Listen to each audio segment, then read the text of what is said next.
آج جس ماحول میں ہم اور آپ اپنی صبح و شام کی زندگی گزار رہے ہیں،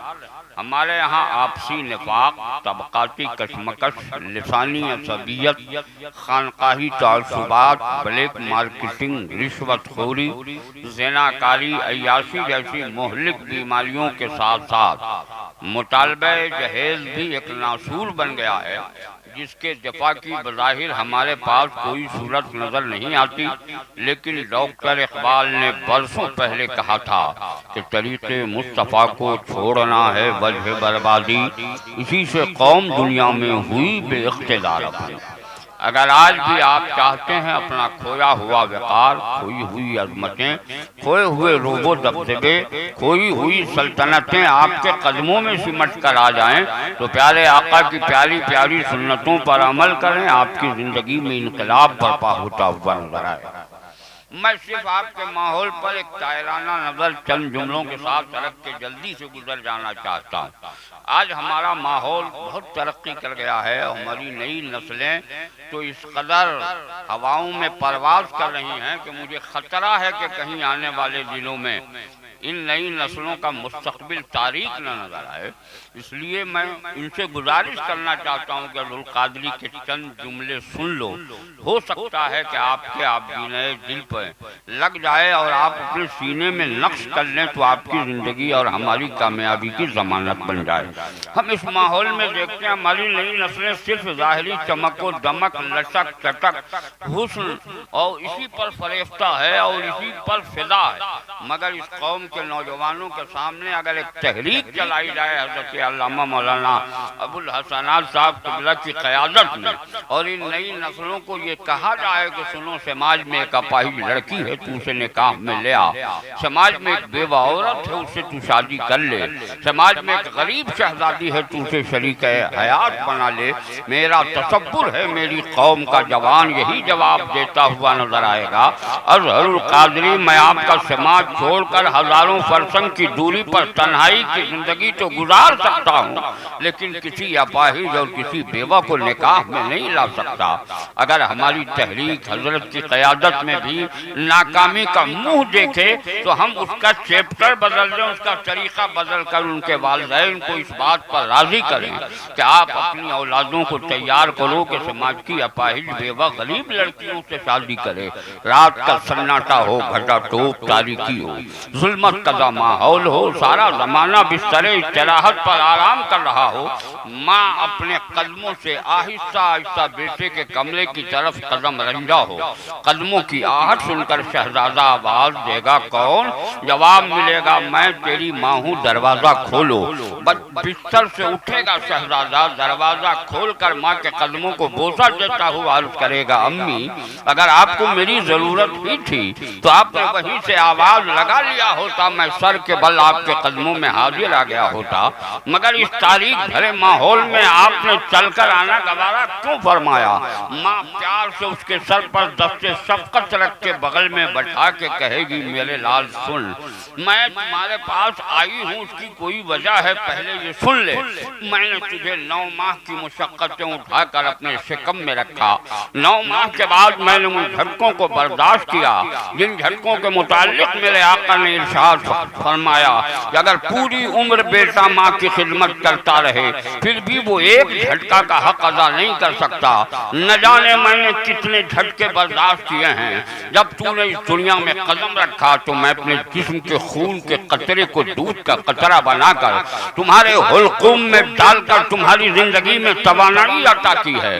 رات کے سناٹے میں جب تو کبھی چیختا تھا تو میں محبت سے تجھے اپنی آغوش رحمت میں لے کر سینے سے لگاتی اور رب کے حضور عریضہ پیش کرتی تھی، مولا تو نے جو میری گود میں چاند سا شہزادہ عطا کیا ہے، مولا اس کے لبوں پر مسکراہٹ دے دے، اس کے لبوں پر تبسم دے دے، میرے لال جب تو زمین کی وسعتوں پر چلنا نہیں جانتا تھا تو میں نے آپ کے اپنے ہاتھ کی انگلیاں پکڑا کے زمین کے نشیب و فراز کو ہموار کرنے کا سلیقہ بتایا، جب تجھے اللہ نے قوت گویائی دی تو میں نے اللہ اور محمد کی رٹ لگا کر تجھے اللہ محمد کہنا سکھایا۔ میرے لال میں نے تمہاری پرورش و پرداخت کے لیے ساری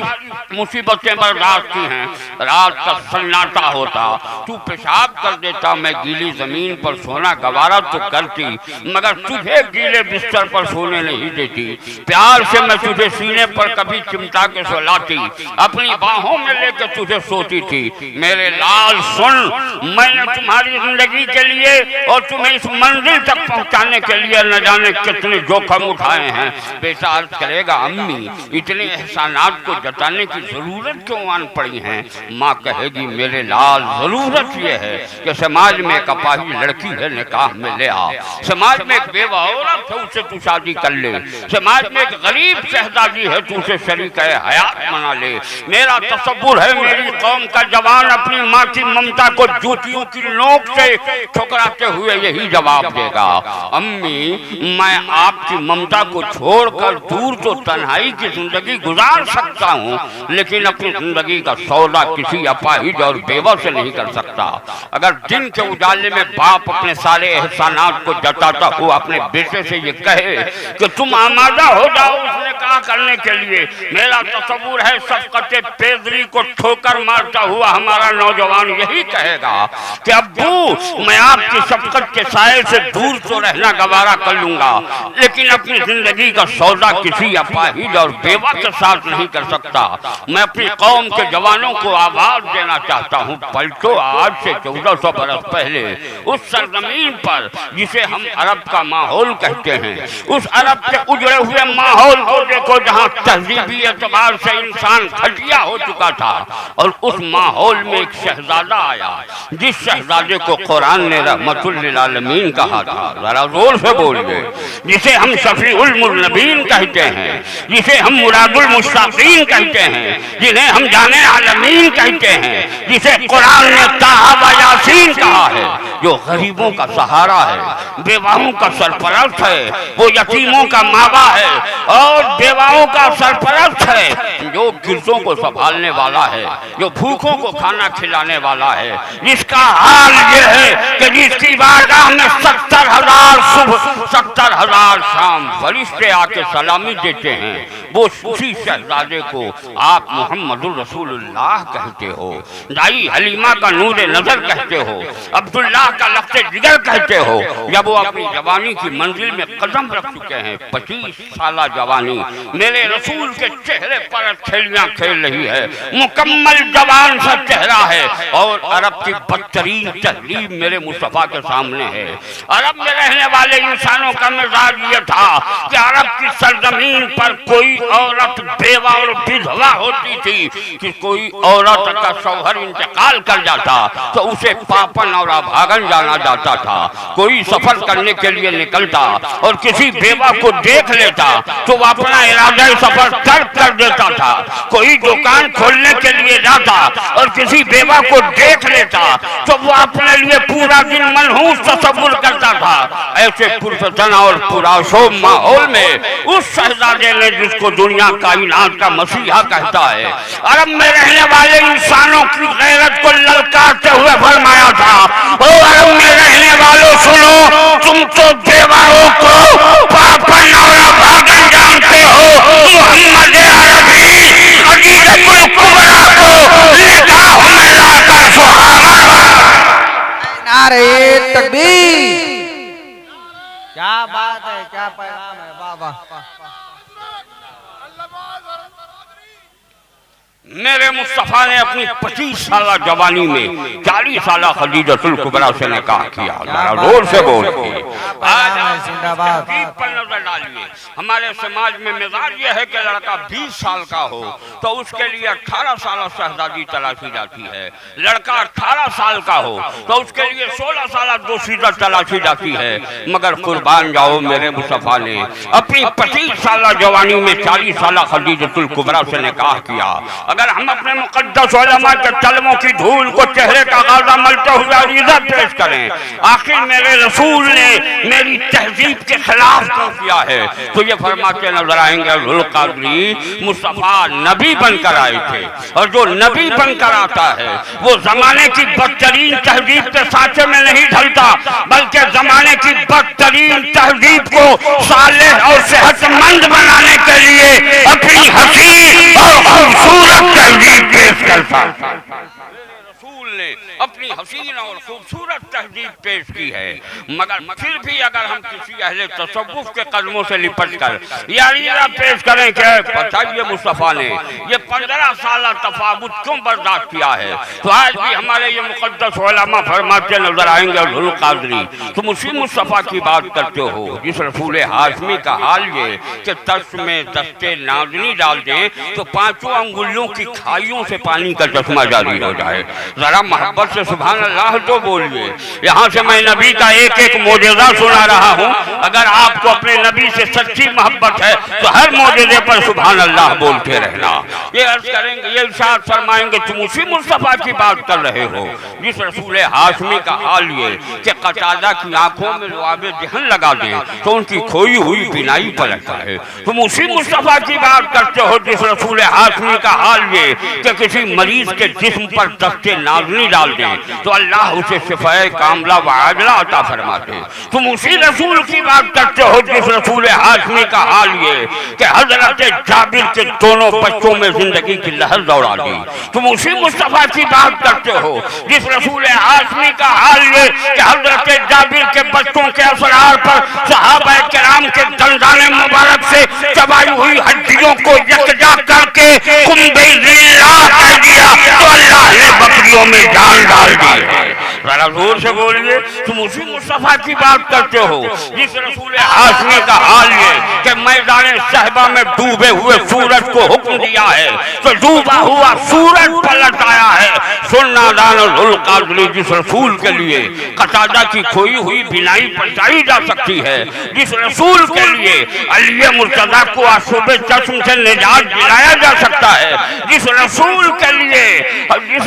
کے لیے جابر کے بچوں میں زندگی کی لہر دوڑائی جا سکتی ہے، جس رسول کے لیے ڈوبا ہوا سورج پلٹایا جا سکتا ہے، میرا عقیدہ بول رہا ہے اس رسول کے لیے بی بی خدیجہ الکبریٰ کی جوانی بھی لوٹ آئے نعرے تکبیر، نعرے رسالت، مسلک اعلیٰ حضرت، شان مصطفیٰ۔ ذوالقادری تجھے پیغام دیتا ہے اٹھو اور بیواؤں سے شادی کرنے پر اس بات پر آمادہ ہو کہ یہ میرے نبی کی سنت کا معجزہ ہے، یہ میرے نبی کا معجزہ ہے، تو میرے نبی کی سنت ہے، تو میرے نبی کی سنت ادا کرو گے تو تمہاری زندگی میں انقلاب آتا ہوا ہوگا۔ اللہ سے دعا ہے مولا ہم سب کو اپنے آقا کی پیاری پیاری سنتوں پر عمل کرنے کی توفیق عطا فرما۔ ذرا زور سے آمین بھی تو بولیے۔ تھوڑا سا وقت میرے پاس بچا ہے 10 منٹ، اگر آپ اجازت دیجئے تو ایک پیغام اور آپ تک میں پہنچا دوں۔ ذرا درود شریف سنا دیجئے، اللہم صلی علی سیدنا مولانا محمد وبارک وسلم صلاۃ و سلام علیک یا رسول اللہ صلی اللہ تعالی علیہ وسلم۔ آج ہمارے ملک ہندوستان میں طرح طرح کے پروپیگنڈے اڑائے جاتے ہیں اور یہ کہا جاتا ہے کہ مسلمان اور اسلام عورتوں کے ساتھ غلط حرکتیں کرتا ہے، ناانصافی کرتا ہے، اس کے ساتھ اس کے جذبات سے کھیلتا ہے۔ مگر میں کھلے لفظوں میں کہنا چاہتا ہوں جس وقت میرے رسول نے بی بی خدیجہ الکبریٰ سے نکاح فرمایا اس وقت تم اپنے ملک ہندوستان کی تاریخ الٹ کر دیکھو، ہمارے مادر وطن ہندوستان جس ہندوستان کو لوگ کہتے ہیں تم بھارت کہو، میں کہتا ہوں کہ تمہارے بھارتی ہونے میں شک تو ہو سکتا ہے، میں کتنا بڑا بھارتی ہوں میرے ہونے میں شک نہیں ہے، اس لیے کہ میں جب تک زمین پر زندہ رہتا ہوں بھارتی بن کے رہتا ہوں، اور جب میری روح نکل جاتی ہے تو میں اسی مادر وطن کی گود میں سو کر سچے بھارتی ہونے کا ثبوت فراہم کرتا ہوں۔ مجھ سے بڑا بڑا بھارتی کون ہو سکتا ہے؟ ہم اپنے اسی ملک ہندوستان کی تہذیب آپ کے سامنے پیش کرتے ہیں۔ اس وقت حال یہ تھا کہ جب بھارت کی سرزمین پر کوئی عورت بیوہ اور بدھوا ہوتی تھی تو اسے پتی کی چتا پر جلا کر ستی کر دیا جاتا تھا۔ میں کھلے لفظوں میں کہنا چاہتا ہوں، پوری دنیا میں 32,000 مذاہب ہیں، کسی مذہب نے اسلام کے آنے سے پہلے کسی بیوہ عورتوں کے مقام کو بلند نہیں کیا۔ اگر پوری دنیا کی بیواؤں پر سب سے بڑا کسی مذہب کا احسان ہے تو وہ میرے اسلام کا ہے، میرے اسلام کا احسان ہے۔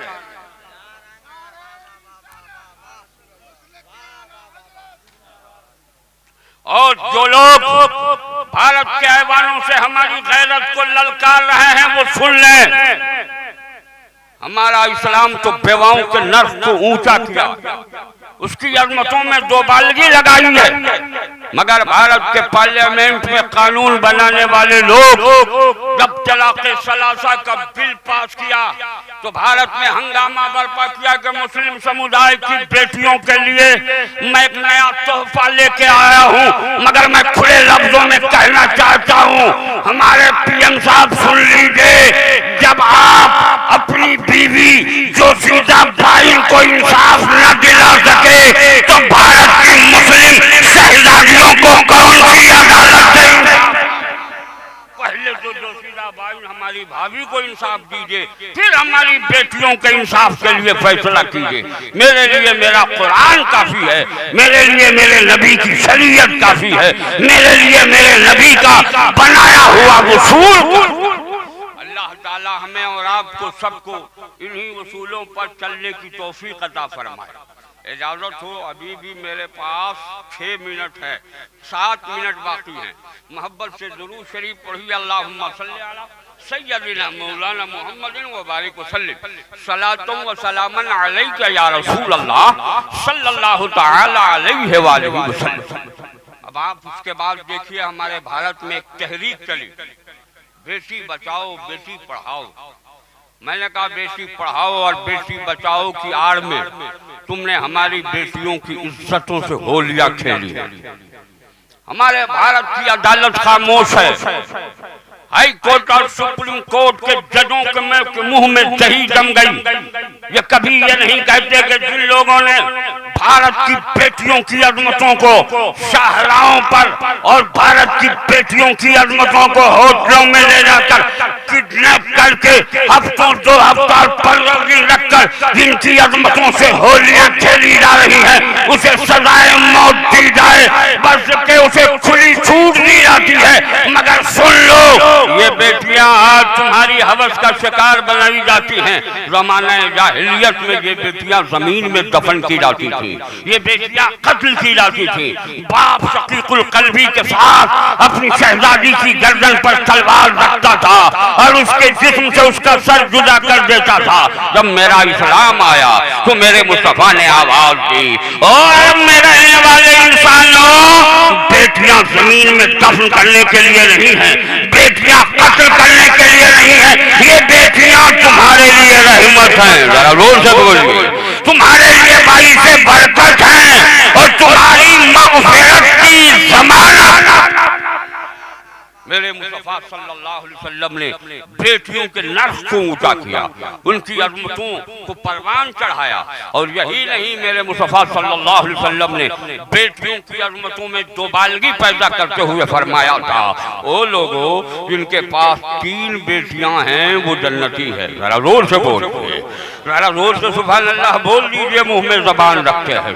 2 بیٹی والے صحابی کھڑے ہو گئے، عرض کیا یا رسول اللہ، جن کے پاس 2 ہی بیٹیاں ہوں، مصطفیٰ نے فرمایا وہ بھی جنتی ہے۔ زور سے بول۔ ایک بیٹی والے صحابی کھڑے ہو گئے، عرض کیا یا رسول اللہ، جس کے پاس 1 ہی بیٹی ہو، میرے مصطفیٰ نے فرمایا وہ بھی جنتی ہے۔ اسی مجمع میں ایک ایسے بھی صحابی تھے جن کی بیٹیوں سے گود خالی تھی، عرض کیا سرکار، سب کے کو تو آپ نے بشارت دے دی، 1 بیٹی والے، 2 بیٹی والے، 3 بیٹی والوں کو بشارت دے دی، مگر جس کے پاس بیٹی نہ ہو یا رسول اللہ وہ جنتی کیسے بن سکتا ہے؟ تو اسلام کے بانی جناب محمد رسول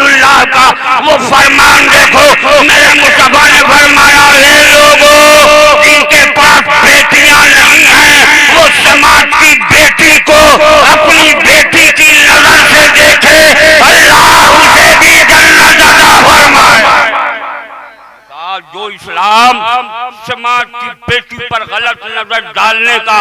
حکم نہ دیتا ہو، وہ اسلام کیا کڈنیپر کر ان کی عظمتوں سے ہولیاں کھیلنے کی اجازت دے گا؟ یہ بیٹیوں کے ساتھ ظلم ہے، اور جب تک زمانہ ظلم کرتا رہا ہے، ہر ظلم کے خلاف میرے نبی کا قانون ڈھال بن کر سامنے نظر آتا ہے۔ اللہ تعالی ہمیں اور آپ کو سبوں کو توفیق عطا فرمائے کہ ہم سب بچیں۔ اب تھوڑا سا ذہن قریب ہو، محبت سے ایک بار درود شریف سنائیے۔ اللہم صلی علی سیدنا مولانا محمد وبارک وسلم صلاۃ و سلام علیک یا رسول اللہ صلی اللہ علیہ وسلم۔ پھر زندگی نے وفا کیا، آپ کی محبتوں نے آواز دی، چونکہ 8:50 ہو چکے ہیں اور 3 منٹ بیلنس ہے، میں کوئی نکتہ 3 منٹ میں نہیں سنا سکتا، اس لیے معذرت کے ساتھ یہ 3 منٹ بھی آپ سن کو میں نے جو کچھ عرض کیا اس میں قصداً سہواً لفظاً معناً سننے یا سنانے میں اگر کسی طرح کی کوئی غلطی ہو، دیکھیے شہزادہ حضور شیر بہار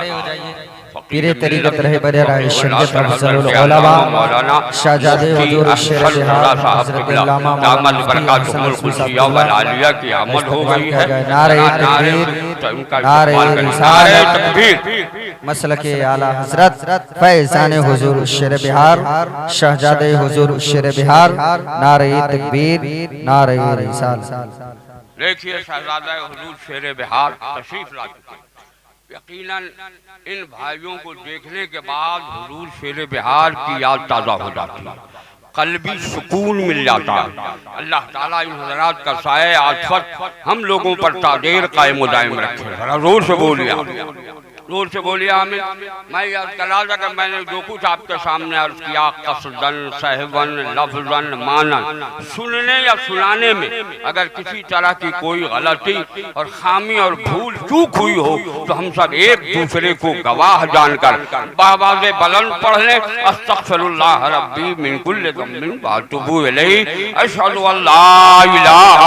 الا اللہ واشہد ان محمدا عبدہ ورسولہ وما علینا الا البلاغ۔